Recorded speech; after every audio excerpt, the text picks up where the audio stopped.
conspiracy. And joining me now by phone, the President of the United States, Donald Trump. Good evening, Mr. President. Hi, Jeanine. Thank you so much for joining us tonight. Is there an emergency at the southern border? Should we not now use the emergency funds and the powers that you have in your possession? So we have a humanitarian crisis, to put it mildly. People are trying to get in by the tens of thousands. They're rushing the border. There's right now in Honduras, a country we pay a lot of money to, I think foolishly, because they don't help us. But right now you have another caravan forming, and it's going to be the biggest one yet. We stopped the last one. You see what's going on in Tijuana. They couldn't get through because we have a wall there, got a wall up. The military has been fantastic. Border Patrol has been incredible. And ICE is, these are brave people that do a great job. And we stopped them. But there's another big one forming. We need a wall, very simple. Whether you call it a steel barrier, wall, doesn't matter. But we need a very strong structure.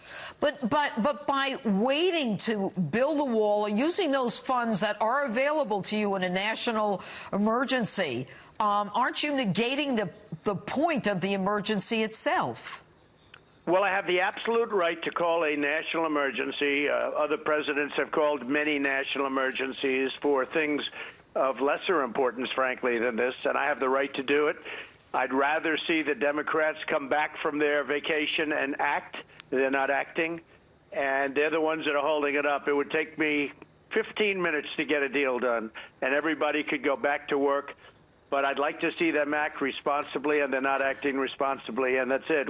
I'm in the White House, and most of them are in different locations. They're watching a certain musical in a very nice location. Of course, in Puerto Rico, watching frankly, Hamilton. It's ridiculous. The whole thing is ridiculous. We have a very important thing to do. We have to have border security, and we have to get people getting paid again very quickly.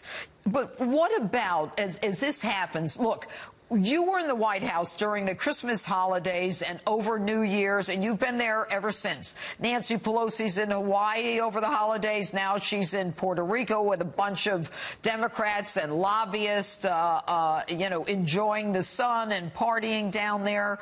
But what makes you think that these people are willing to cut a deal if you have shown your ability to negotiate by changing to a slat, agreeing to all of their demands as it relates to technology, electronic fencing, and all of the other things, the humanitarian aid. They sit there. They don't even look you in the eye. What makes you think that they're going to, in any way, cave? Because if these people said 13 and then again 6 years ago, we need a wall, but now you're the president, they don't want a wall, what makes you think they're coming back? Well, they might not. I mean, frankly, I was willing to do something, and we're asking for $5.6 billion, which is way less than what other presidents have been talking about. If you look back, this should have been done 30 years ago, 20 years ago, 10 years ago. This should have been done by others. Just like if you look at Jerusalem, if you look at the embassy moving to Jerusalem, every president promised that. They never did it. I did it. You look at so many other things that I've done. We're doing well with a lot of, we're doing well with China. We're doing well with North Korea. I was left a very tough hand. But this was one of the problems. It's our southern border. And it's, thousands and thousands of people are coming in. And we have human smugglers. We have traffickers. We have people, the biggest drug dealers in the world, and they're pouring through the parts of the border. They don't go through your areas where you have a port of entry, Jeanine. They go through areas where you don't have any protection whatsoever, and it's really very sad and very, very dangerous and very bad for our country. A lot of crime comes from that location. I interviewed Ron Vitello, the acting director of ICE, and he said that there was enough fentanyl seized by them last year that could kill every American in this country. We know that 90% of the heroin comes through the southern border. And, what we also know is that there are 800,000 federal employees who didn't get a check yesterday. You're sitting there waiting for a deal. The Democrats are not sitting with you. If this isn't an emergency, I don't know what is. Well, I haven't actually left the White House in months, and in all fairness, I'm doing a lot of other work. It's not just that, but that's a very important element of what I'm doing because we have to get the southern border done. And I've been here virtually every night, I guess every night, other than one day I flew to Iraq and then to Germany to see our troops. Yes. And it was great. To see them was great. The level of love they have for this country is incredible. So I flew and then came back. I'm not even sure I actually missed a night per se, but basically I've been here for many months in the White House. And I'm a worker. I'm like you. I'm a worker. You are a worker. And frankly, I'm ready, willing, and able to get a deal done. But they don't seem...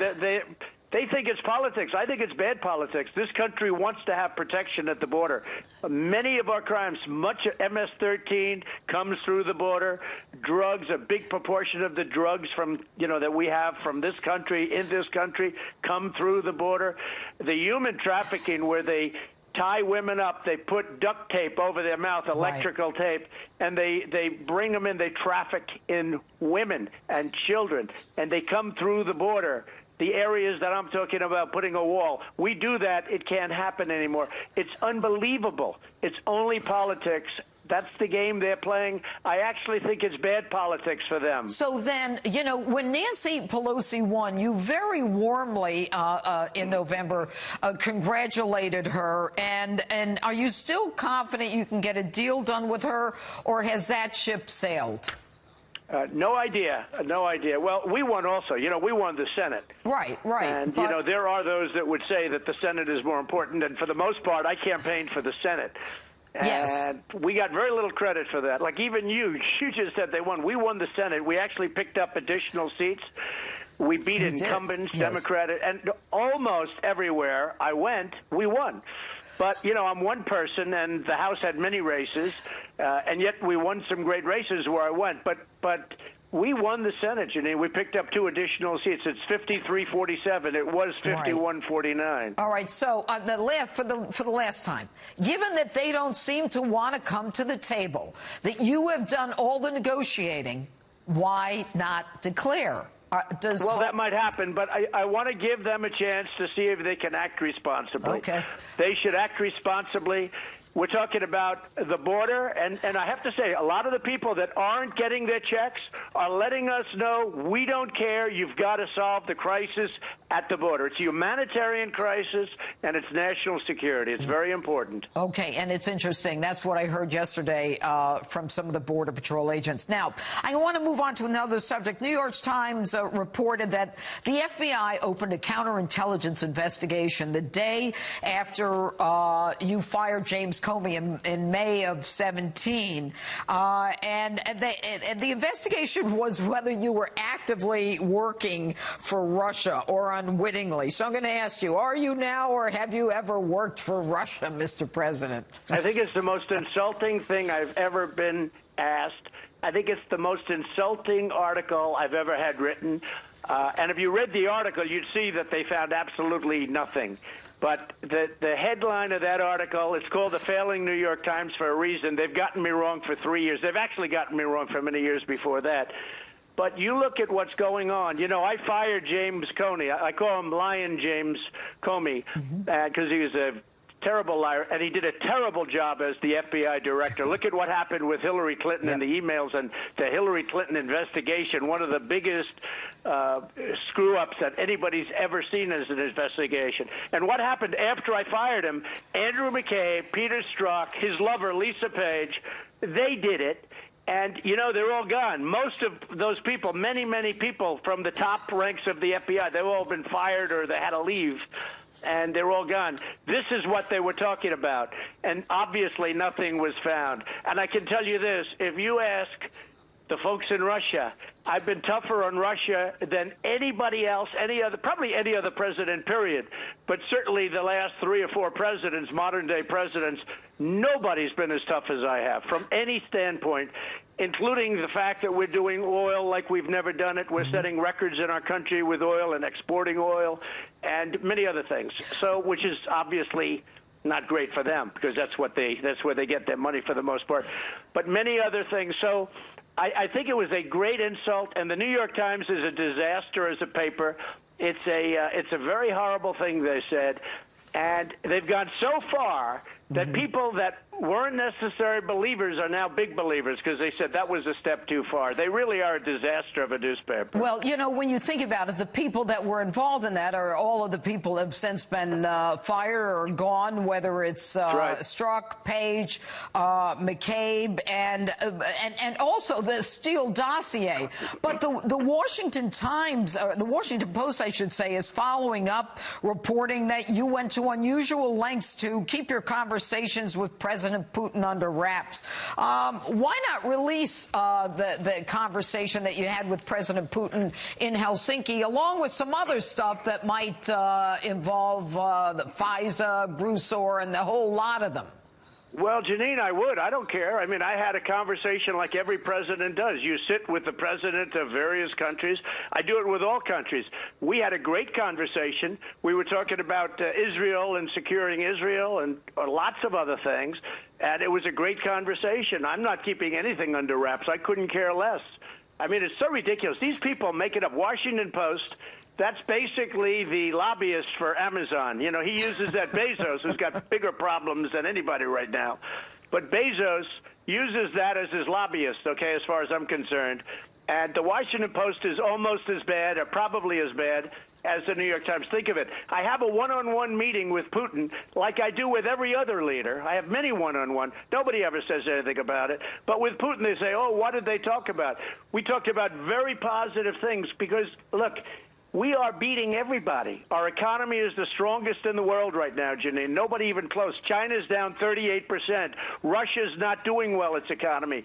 Most countries are not doing well. We're doing phenomenally, even though we're paying interest rates because we're normalizing. You know, Obama had zero interest. Anybody can do that. And our economy is now better than ever. We're almost at our high with the stock market again. So it's really, can you imagine where they say that I met with Putin? I met with every leader, just about individually. I meet with Modi. I meet with, in Japan, I meet with Abe. I meet with all of them. But nobody says anything. But I meet with Putin, and they make a big deal. Anybody could have listened to that meeting. That meeting is open for grabs. You know, the whole Russia thing, it's a hoax. It's a terrible hoax. You know it probably better than you, Greg Jarrett, so Dan Bongino.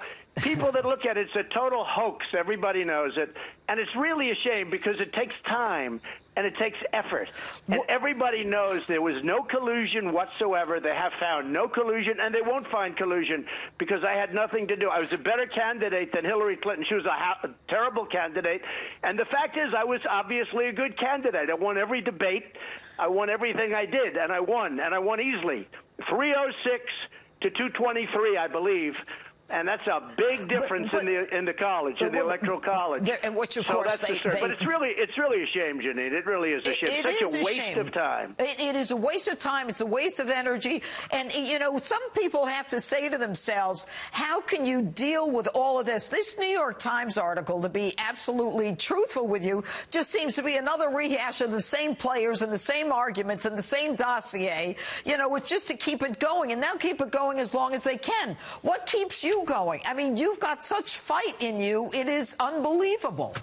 Well, I guess I have good genes because, you know, somebody said the other day, no president should have to go through what you're going through, Mr. President, because I'm going through all of this nonsense. It's all nonsense, but I have to be careful because these are dirty players. They're no good. And you got the Mueller investigation. You got all this nonsense. There's no collusion, no nothing. And, you know, they say this should never happen again. Never again should this happen. And that's the story. But despite that, we've done more than any other administration by far in the first 2 years. We've had tremendous success. All right. And now, of course, little Adam Schiff, as you call him, is going to be dragging in, and Jerry Nadler are going to be dragging in Michael Cohen, an already proven liar to Congress, convicted of it. You know, are you worried that he's going to... I was a client of his, and, you know, you're supposed to have lawyer-client privilege, but it doesn't matter because I'm a very honest person, frankly. But he's in trouble on some loans and fraud and taxi cabs and stuff that I know nothing about. And in order to get a sentence reduced, he says, I have an idea. I'll give you some information on the president. Well, there is no information, but he should give information maybe on his father-in-law, because that's the one that people want to look at, because where does that money? That's the money in the family. And I guess he didn't want to talk about his father-in-law. He's trying to get his sentence reduced. So it's pretty sad. It's weak, and it's very sad to watch a thing like that. I couldn't care less. What is his father-in-law's name? I don't know, but you'll find out, and you'll look into it, because nobody knows what's going on over there. Again, I was a client. He has a law firm. They broke into his law firm sometime early in the morning, I guess, and they took it. This couldn't happen to anybody, except you're dealing with McCabe, you're dealing with the remnants of Comey, and wait till you see how it all ends up. You watch. McCabe, Lisa Page, Strzok. You wait till you see how that all ends up, including some others that I could name, but I better not. We'll make front page news if I do. I can't wait to read it. Will you release the FISA? We're all waiting for the FISA. Well, at the right time, we will probably do that. If that's necessary, we'll do that. That's very, very important stuff. I know. And, as you know, a lot of bad things happened with a lot of elements of what we're talking about. And at the right time, we will probably do that. That's right. All right. And are your lawyers working to keep the Mueller report from being made public? Well, I can't tell you because I don't devote too much time. Here's the bottom line. There was no collusion. There was no obstruction. There was no anything. So, no calls to Russia, no nothing. So, it's all nonsense, Jeanine. It's a hoax. It's called the Russian hoax, or it's a witch hunt. And it's a shame. And, despite that, what we're doing is amazing. But actually what we're doing in this, too, because we're exposing people that are corrupt. People are being exposed by this that are totally corrupt. A lot of the people that don't get mentioned even in that article today, the phony article in the New York Times, there's a lot of corruption, and we're exposing it. And I'm going to put that down someday as one of my greatest achievements. Well, I look forward to hearing that. And I guess one last question, Mr. President. I mean, what are you going to get out of the White House? I mean, Washington, after a while, gets very depressing. Well, I love it, and I love this building, and I do a lot of work in the building. And if you look at what we're doing on the deal with China, which nobody was able to take on, and we're taking it on great. We're doing an incredible deal for our country. You look at Iran. When I ended the Iran nuclear deal, look what happened to Iran. It's a different country than it was when I came here 2 years ago. Right. And all of the trade deals we're making with Mexico. And by the way, Mexico is paying for the wall because the trade deal is billions and billions of dollars better than the old NAFTA trade deal. And I call that Mexico is absolutely paying for the wall. So, I mean, we're doing a great job, and I like doing it. And then we get involved with a Russian hoax, or, whatever you call it. Or distraction. It's one of those things, but I love doing it, the whole thing. But this will turn out to be very important because people are going to be exposed that nobody ever thought possible. Well, I look forward to that. And I have to ask you another post-last question. You're hearing about all these people looking to run against you in 2020. Your thoughts? I'm not worried. So far, I love the competition. I love what I see. All right. I love what I see. A couple of them aren't running that I was hoping were going to run. They just announced yesterday that they weren't running. I was sort of looking forward to that. But you're going to have probably 30 people, close to 30 people, maybe more. I heard as many as 32.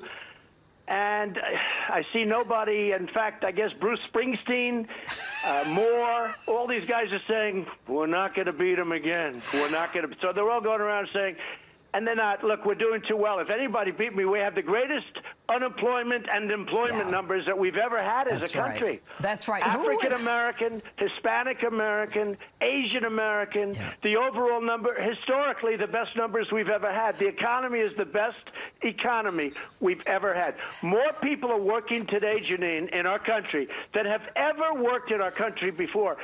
I don't know. How does somebody beat that? We have great trade deals.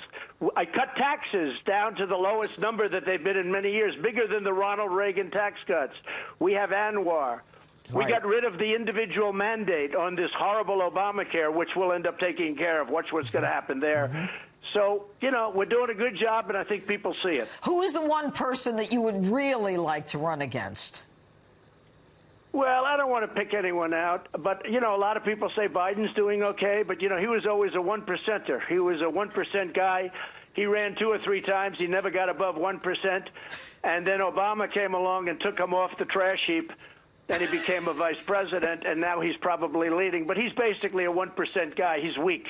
Yeah. So we'll see what happens with him. But I think he's leading right now from what I understand. Really? But I'll be watching. And whoever it is, I think we're going to do just fine. Mr. President, I really hope you get out of the White House. I really do. I think you deserve a vacation. Well, I like the symbol. I'll be honest. I like the symbol of being here. You know, to be totally honest with you, I mean, your audience knows I'm a straight shooter.